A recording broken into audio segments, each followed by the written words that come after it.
ភាពខ្លះហើយរបស់ខ្ញុំគឺឆ្លៃខ្លួនឯងឲ្យដើរធ្វើជា volunteer ចាដោយសារខ្ញុំបានចូលធ្វើជា volunteer ច្រើនក៏ដូចជាចូលសិក្ខាសាលាច្រើនចឹងនៅពេលដែលខ្ញុំជួបបងនិស្សិតក៏ដូចជាបងគាត់មកពីខេត្តផ្សេងខ្ញុំបានចូលរួមការងារមួយគាត់តែវាពង្រឹងសមត្ថភាពទំនាក់ទំនងដើម្បីធ្វើការប្រស័យទាក់ទងគ្នាចឹងវាធ្វើឲ្យខ្ញុំកាន់តែមានភាពក្លាហានពីមកកម្រិតទៅមកកម្រិតដូចជាឥឡូវខ្ញុំហ៊ានសួរសំណួរក៏ដូចជានិយាយទៅកាន់លោកជំទាវផងចាអរគុណកូនខ្ញុំសូមកូនអង្គស៊ីចូលរួមតិចមើលកន្លែងហ្នឹងកូនតែអញ្ចឹងពីមុនខ្ញុំក៏មិនមែនជាខ្លួនឯងពេលឥឡូវនេះដែរពីមុនខ្ញុំហើយនឹងពីខ្ញុំពីមុនហើយនឹងខ្ញុំឥឡូវគឺខុសគ្នាដាច់ហ្មងបើសិនជាអ្នកដែលថប់ស្គាល់ខ្ញុំពីមុនហើយគាត់ខានស្គាល់ខ្ញុំហើយគាត់មកឃើញខ្ញុំពេលឥឡូវគឺខុសគ្នា360ដឺក្រេមិន360ហ្មងដោយសារតែពីមុនមិនមែនជាក្មេងស្រីម្នាក់ដែរចេះនិយាយដែលចូលចិត្តនិយាយដែលមានទំនាក់ទំនងមួយមនុស្សជុំវិញខ្លួនដែលអាចមកកាន់មីក្រូហើយនិយាយទៅកាន់លោកជំទាវមនុស្សជុំវិញខ្លួននិយាយទៅស្មើតែជួនកាលមួយគ្នាឯងហ្នឹងក៏អត់សូវចង់និយាយដែរនិយាយទៅអត់មានទំនាក់ទំនងល្អមួយមនុស្សជុំវិញខ្លួនហ្មងគឺតែពីទៅសាលាទៅផ្ទះមករៀនតែប៉ុណ្្នឹងទៅវិញទៅមកទៅនៅតែកន្លែងហ្នឹងហ្មងគឺអត់មានទំនាក់ទំនងអីផ្សេងឬក៏មានមិត្តភក្តិអីច្រើនញ៉ៃញ៉ៃដើរអីអញ្ចឹងគឺអត់ទេប៉ុន្តែនៅពេល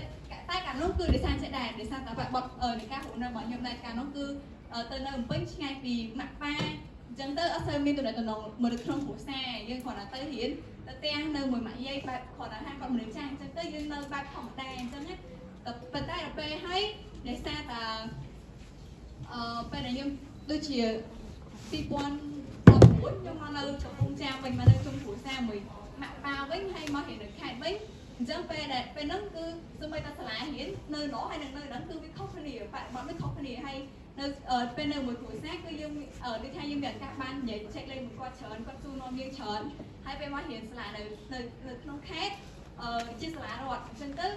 បើថ្មីទាំងអស់ពេលមកវាថាមានរហ័សយើងជួបមនុស្សថ្មីច្រើនខុសប្លែកពីនៅនោះហើយការងារសង្គមដូចថាការងាររបស់ស្មារតីអត់លៀបទុកទឹកអីមួយចំនួននោះគឺសិស្សអ្នកធ្វើបើនៅនោះអត់ដែរធ្វើអត់នេះការងារចឹងហ្មងអញ្ចឹងពេលមកនេះទៅគឺចាប់ដើមដឹងអីថ្មីចាប់ដើមគេនៅនេះគេធ្វើបែបអញ្ចឹងយើងចាប់ដើមមកហ៊ានអីតែថ្មីនេះអត់ធប់ដឹងពីមុនមកអញ្ចឹងទៅហើយក៏ចាប់ដើមដងទីនេះទៅលោកមុននៅនេះទៅ